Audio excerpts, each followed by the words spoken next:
Hello out there, YouTubers. This is Dungeon Master Keegan. Again, I am continuing to talk to you about the book The Master of the Game by GaryGygax, Principles and Techniques for Becoming an Expert Role-Playing Game Master. GaryGygax, co-creator of Dungeons and Dragons. Chapter 2.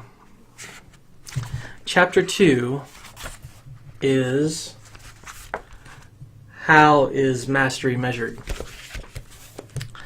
This was an interesting chapter. Gary definitely has some interesting perspectives that I think a lot of them are very valid on what makes a master game master, or how is mastery measured.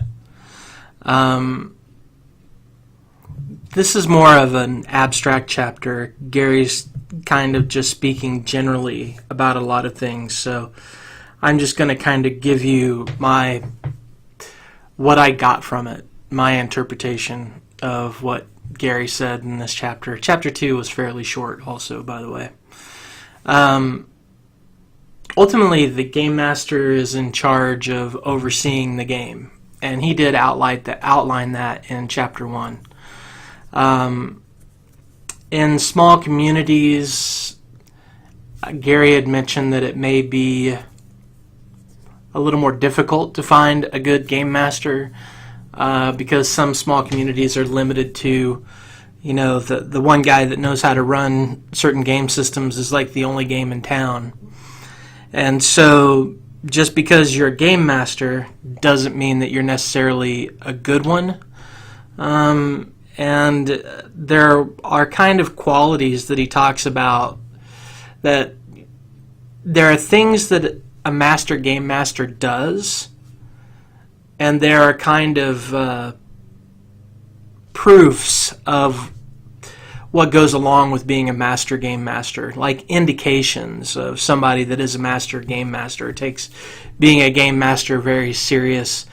And so he's talking about, the measurement of that and how players might measure that, or how other game masters may look at other game masters and critique them, or maybe a measuring tool how a game master could critique themselves.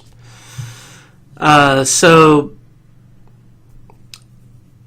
from Gary's perspective, master game masters were somewhat uncommon. That was his. That's what I took from the chapter. That just because someone is a game master by default, in other words, nobody else wants to be the game master in that group or in that town or in that community. If somebody is a game master by default, he's saying that the odds of them being a master game master are reduced, which makes sense. Somebody that's forced into something or kind of with half interest takes on a role. Usually, it's just the outcome is going to be just that. If it's half-hearted, it's going to be half-hearted outcome. I've heard of some groups even sharing the role of game master so they can get the experience of being a player or being the game master, experiencing kind of both ends, so they rotate around. I think that's pretty cool. That's a cool idea. But let's get back to the chapter. And the chapter, again, is how mastery is measured. Gary kind of pointed out that the game masters fall in a spectrum between those that are truly master game masters, which I'll get into more details about what he means by master game master. And then you have those that fall on the other side of the spectrum, and those are people that are in the dungeon master game master role by default.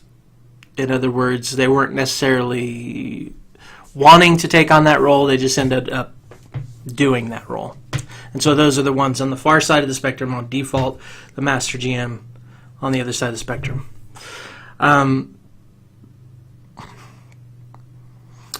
Obviously, if you're a good game master, and let's just talk about being a good game master. If you're a good game master, your players generally are looking forward to the next game session. I don't think anybody should get down on themselves if they don't consider themselves to be a fantastic game master. But if you're out there trying and you're working to learn the game system better, you're working on improving, and you have friends or acquaintances or just people that are interested in playing, and they are going through the process of helping you to improve or giving you the experience of improving, I think that's great. Not everybody has to be Da Vinci to be able to design something or draw a picture. To make something that's absolutely breathtaking and outstanding, certainly it doesn't hurt to be Da Vinci. But not everybody is Da Vinci. Not everybody is that master at whatever, Beethoven or Bach, or, pick up the fiddle and play. If that's what you want to do, do it. If you want to be better at it, play it more. What makes a master game master? That's interesting. In my opinion, a master game master is one that really tries to pay attention to the players, tries to create a fun, energetic gaming experience that tells a fun story that's memorable, something that kind of clings to the back of the memory banks for years and years and years. A master game master is somebody that dedicates free time to exploring more about the game system, possibilities of the game system. A master game master, in my opinion, thinks outside the box. They're creative. They're very interested. Being a game master is really a service to the players in a lot of ways. I don't know, is this stretching it? Maybe saying that being a game master is almost a charitable thing? I think it's cool. But when your heart's in it, it almost becomes like a service, because you're wanting to create this fantastic experience for your friends or acquaintances or fellows that you're gaming with. And that to me, just that attitude, that desire, somebody spending their extra time, putting forward finances to acquire things for a group of people to enjoy. As a game master, I think I get as much or more out of it than the players that are in my particular campaign group, that now are my friends, and I've got to know over a period of time, and so for me, I think I get as much or more enjoyment gaming with them or running the game for them than I ever anticipated. When I was young, I didn't think that being a game master would be very fun. Now I find it to be very fun, because it's getting the opportunity to share the art of the game, art of the hobby with others, and keep the hobby alive and afloat and renewed and invigorated and out there in the forefront of our minds. This is a hobby that I don't ever want to go away. Gary was saying some things about the qualities of a master game master, and he sort of went into two areas of detail, maybe ways of describing the master game master, maybe the depth, these were his words, the depth and the breadth of a master game master. And he was saying that the depth of a game master is somebody that knows their RPG system. They run a campaign. They master their scenarios. He also mentioned that just because somebody has game mastered for a long time, 20 years or 35 years, it doesn't mean that they're a master game master. Although granted, gaming or running games for that long, hats off. That's pretty outstanding. But as from Gary's perspective, he's saying that doesn't time game mastering does not equate to being a master game master. Game mastering alone does not equal quality game mastering, because when you're first getting started as a game master, you're going to be doing a lot of fumbling. I know that I did, and that's why I think Gary said that all the rules that he designed were guidelines, and I appreciate that, because as a game master, you're going to have to make some determinations of things kind of on the fly, and those may be things that may not be written in black and white in the rules. So hopefully you're making decisions that your party will appreciate, and you're trying to make decisions that are fair and just, and yet you're trying to make decisions that are going to promote the genesis of the continuation of the enjoyment of the game. Okay, so let's get into the breadth of what makes a master game master, and that's somebody that knows multiple game systems. These are Gary's perspectives. Possibly runs more than one group, contributes to different gaming periodicals by submitting articles, or possibly they're a freelance writer of gaming material.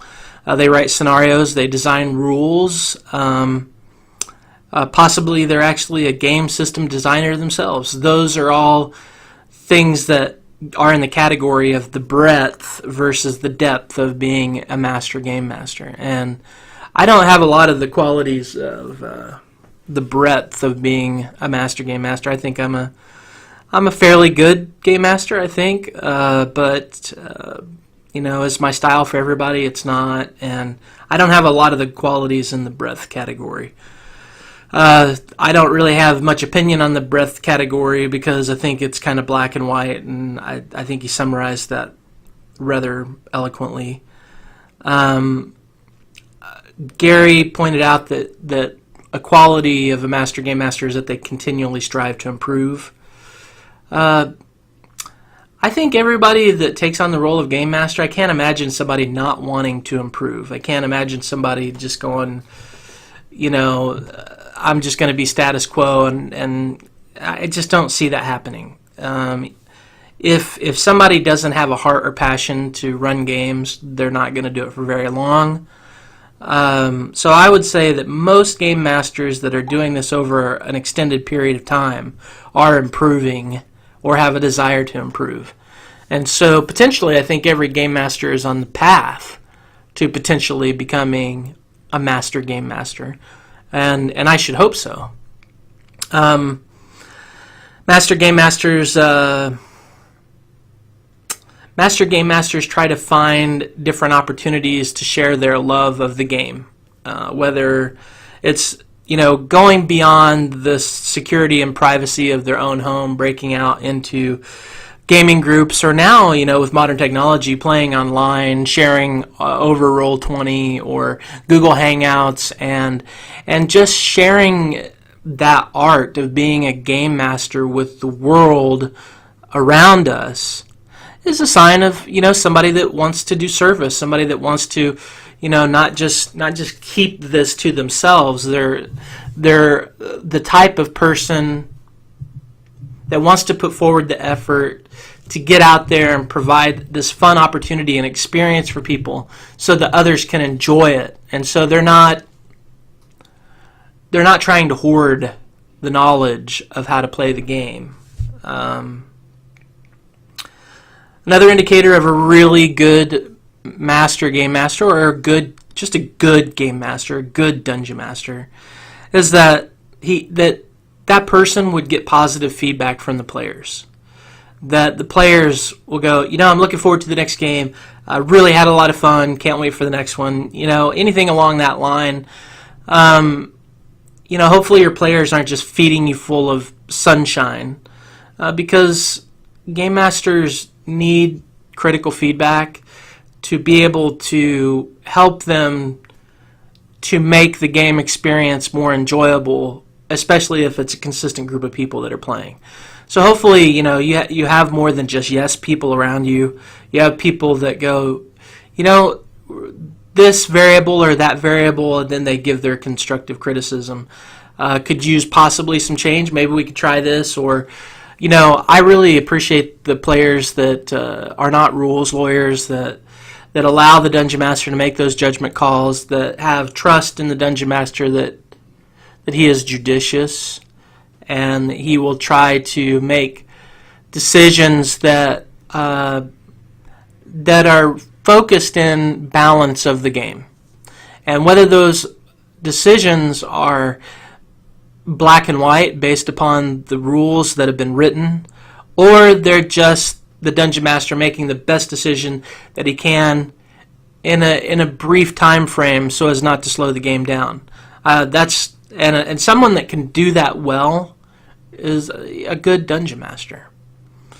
A master GM tries to teach others the art of game mastery, and they try to grow new game masters, new dungeon masters. They try to develop the interest so that others may want to do that, and help them to go through the process, maybe be the assistant DM for them so that they can run a game and get a feel for it. A master game master is somebody that is not selfish. They're a person that is very imaginative, and they're very creative.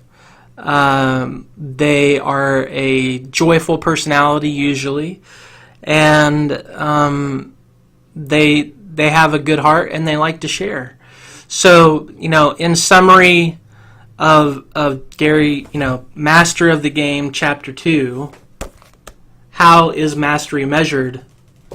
It's measured by the fruit of the Game Master's experience, by the feedback from the players. Is the Game Master getting out there and trying to share information with the world? Are they, are you community building? Are you promoting the gaming industry in general as a whole? I think that a good Game Master would do that.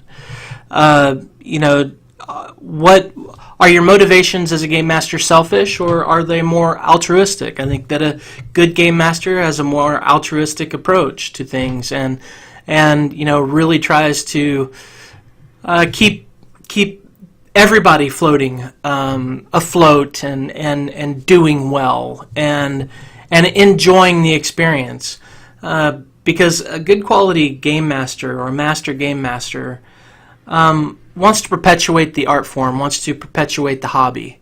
And so that's my summary of GaryGygax, Master of the Game, Chapter 2. I hope that you enjoyed it.